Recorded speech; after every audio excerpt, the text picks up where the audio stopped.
Alors, il se passe quelque chose d'assez incroyable en ce moment près des côtes iraniennes. On parle d'une concentration de navires de guerre comme on n'en a pas vu depuis décennies. Américains, Chinois, Russes, tout le monde est là, au même endroit. Ça ressemble au début d'un techno-thriller, mais c'est bien réel. 112 missiles près des navires chinois, près d'un porte-avions américain. La source dresse un tableau assez brut, très détaillé, et on va essayer de démêler un peu tout ça. La grande question qui se pose, c'est est-ce qu'on assiste à une simple démonstration de force, une sorte de parade militaire un peu tendue, ou est-ce que ce sont les premières pièces d'un jeu beaucoup plus grand qui se met en place, un jeu pour redéfinir la carte du monde? On va explorer les forces en présence, la technologie et la stratégie qui se cache derrière. Pour commencer, la source décrit la situation comme extrêmement tendue. Elle dit que des navires chinois et américains se déplacent rapidement les uns vers les autres. Et tout ça se concentre sur un point minuscule, le détroit d'Ormuz.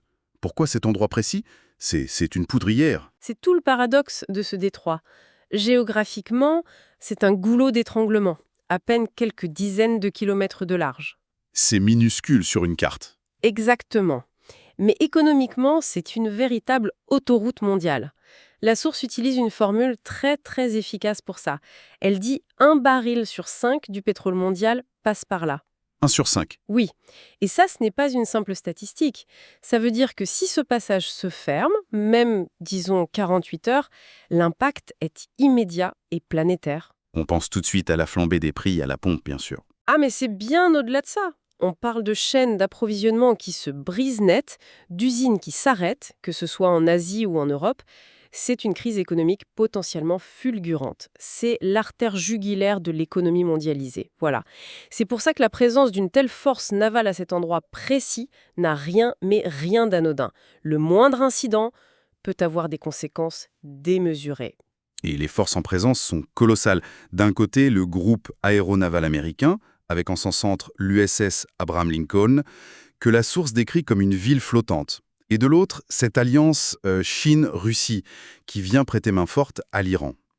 On sent bien que le jeu a changé là. Justement, parlons de l'arsenal. La source met un coup de projecteur sur un navire en particulier, le destroyer chinois de type 0555. Apparemment, c'est lui qui change la donne. Qu'est-ce qui le rend si spécial à mort? Ce qui est vraiment frappant avec le type 055, ce n'est pas juste la technologie, c'est le changement de doctrine qu'il représente. Ah oui, ouais. C'est-à-dire? Pendant 70 ans, la question de la suprématie navale, c'était comment un porte-avions peut-il projeter sa puissance à des milliers de kilomètres? La base de la marine américaine? Voilà. Et la Chine, avec ce navire, elle pose une toute nouvelle question. Comment un seul destroyer peut-il neutraliser ce porte-avions? C'est un renversement complet de la logique navale. D'accord.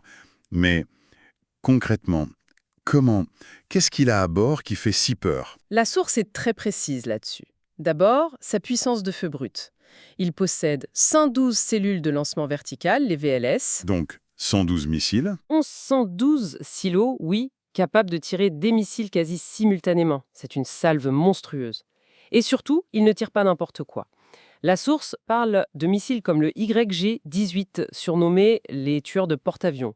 Ce sont des engins qui volent à vitesse supersonique et même hypersonique en phase terminale, ce qui les rend quasiment impossibles à intercepter. Attendez. Tueur de porte-avions, c'est le terme de la source? Est-ce que c'est une réalité tactique qui a été prouvée ou est-ce que c'est un peu de la propagande pour impressionner? C'est une excellente question. Mais ça n'a jamais été prouvé en conditions réelles de combat, et heureusement d'ailleurs. Mais toutes les simulations militaires s'accordent sur un point. La vitesse et la manœuvrabilité de ces missiles saturent les temps de réaction. Et en plus de ça, le type 055 a un autre atout, ses yeux. Il a un radar ESA très avancé. La source le résume par une vieille règle de la guerre navale, premier regard, première mise à mort. Voir l'autre avant d'être vu. Exactement. Le cibler, tirer, avant même qu'il ne sache que vous êtes là, c'est l'avantage absolu. C'est une menace crédible donc. Mais les Américains ne sont pas venus les mains vides. L'USS Abraham Lincoln est protégé. C'est quoi son bouclier? Absolument. Le porte-avions n'est jamais seul, c'est le centre d'un écosystème de défense.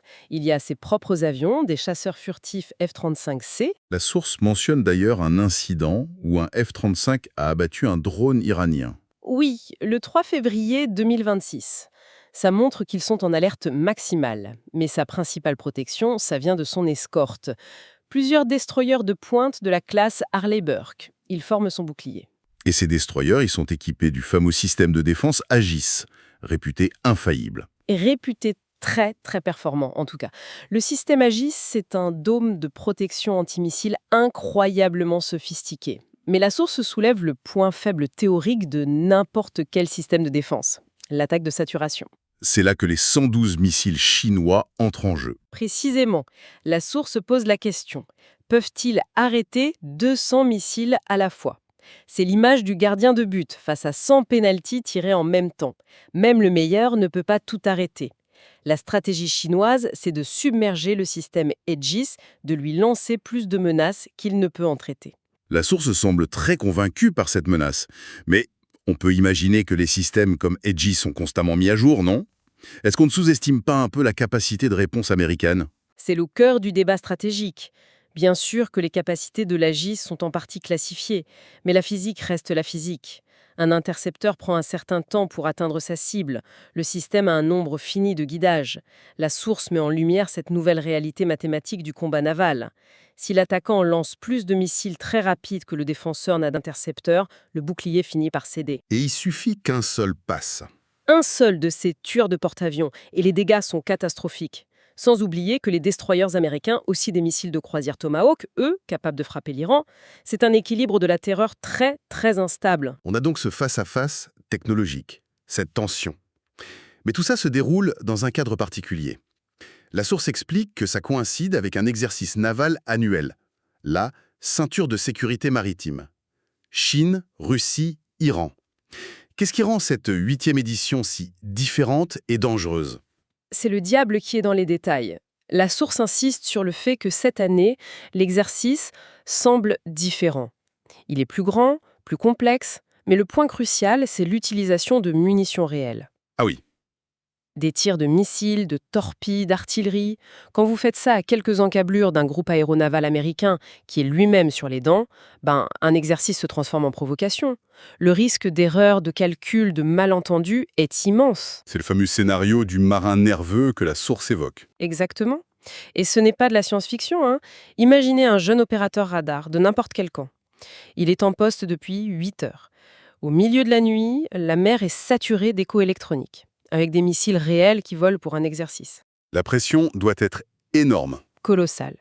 Il voit un point lumineux se diriger un peu trop vite vers sa flotte.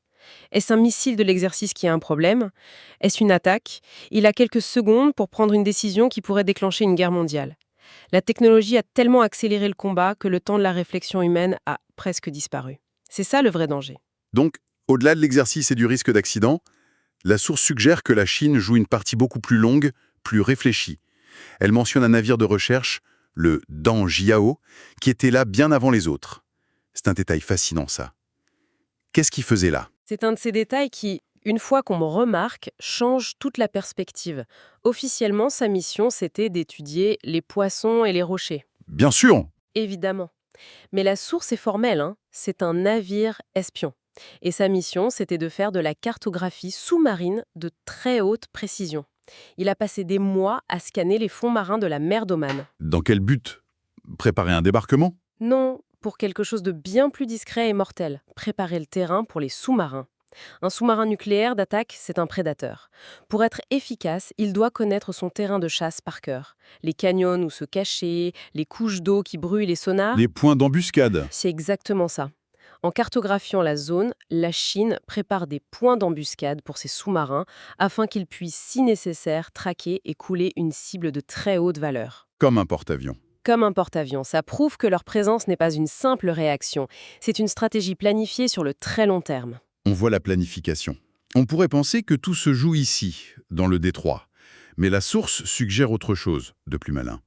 Que le véritable objectif n'est peut-être pas du tout au Moyen-Orient. Elle fait un lien avec Taïwan. Et c'est là qu'on passe de la tactique à la grande stratégie mondiale. La source expose une théorie très crédible. Les États-Unis n'ont qu'un nombre limité de porte-avions, 11 au total, et ils ne sont pas tous opérationnels en même temps. D'accord. En créant un foyer de crise majeur au Moyen-Orient, en forçant le Pentagone à y envoyer un groupe aéronaval comme celui de l'USS Abraham Lincoln, qui d'ailleurs était en mer de Chine méridionale juste avant, Ah, d'accord. la Chine obtient un résultat très simple, un porte-avions en moins près de Taïwan. C'est une stratégie d'étirement des forces, une diversion. Précisément, c'est une manœuvre de diversion à l'échelle du globe. La source le dit très bien, la Chine utilise un mouvement pour potentiellement gagner à deux endroits. Elle oblige les États-Unis à se concentrer sur l'Iran, et pendant ce temps, ça affaiblit leur posture de défense autour de Taïwan. C'est un coup de billard géopolitique à trois bandes. Et dans ce jeu, la Chine n'est pas seule. La Russie est là.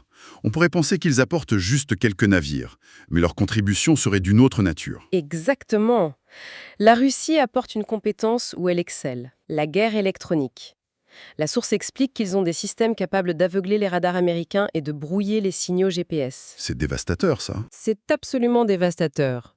Un navire de guerre moderne, c'est avant tout des capteurs et des communications. Si vous lui enlevez ses yeux, ses oreilles, son sens de l'orientation, ce n'est plus qu'une coque en acier à la dérive. Et ça, combiné à la puissance de feu chinoise, ça devient quoi? Ça devient le scénario cauchemardesque pour un amiral américain. Imaginez, vos radars sont brouillés, vous ne voyez rien venir. Votre GPS est hors service, vos propres missiles ne savent plus où aller.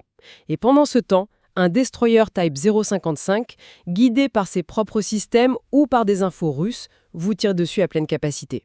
On voit la synergie de l'Alliance. C'est ça. Ce n'est pas une simple addition de force.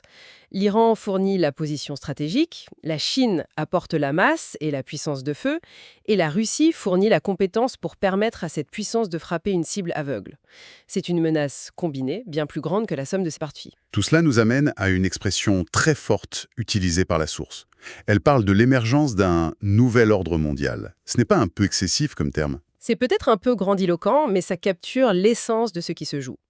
Quand la Chine envoie ses navires les plus modernes à 6000 km de ses côtes, elle ne fait pas qu'un exercice naval, elle envoie un message.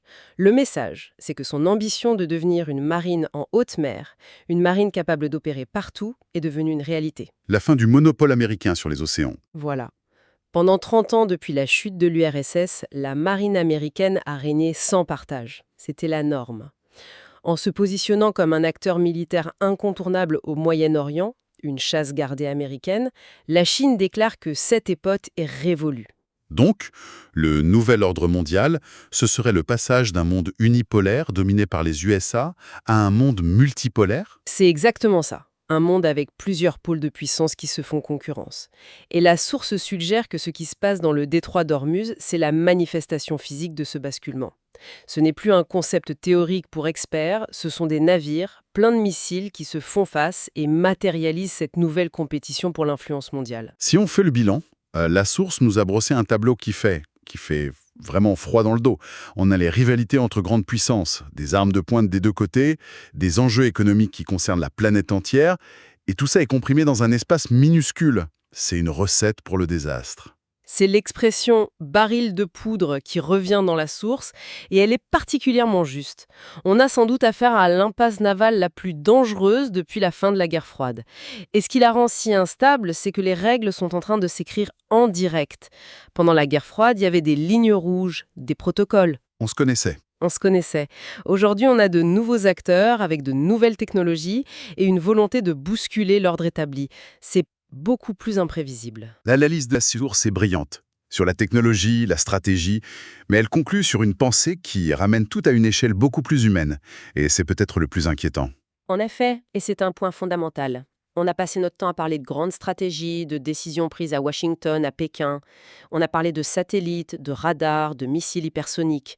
Mais la source nous rappelle que, in fine, la chaîne de commandement se termine toujours par un être humain. Et que le sort de cette crise mondiale pourrait reposer sur une seule personne. C'est la question vertigineuse qu'elle soulève. Est-ce que le destin de millions de gens pourrait dépendre d'un jeune homme ou d'une jeune femme de 20 ans sur la passerelle d'un destroyer, au milieu de la nuit, une personne fatiguée, stressée, qui regarde un écran radar rempli de points lumineux? Et qui doit prendre une décision en quelques secondes. Et si, dans ce chaos électronique, elle interprétait mal un écho, un reflet, et le prenait pour une menace? Une seule mauvaise décision, une seule pression sur un bouton pourrait être l'étincelle. C'est peut-être ça l'ultime leçon. Malgré toute notre technologie, le facteur le plus imprévisible et le plus dangereux reste et restera toujours le facteur humain.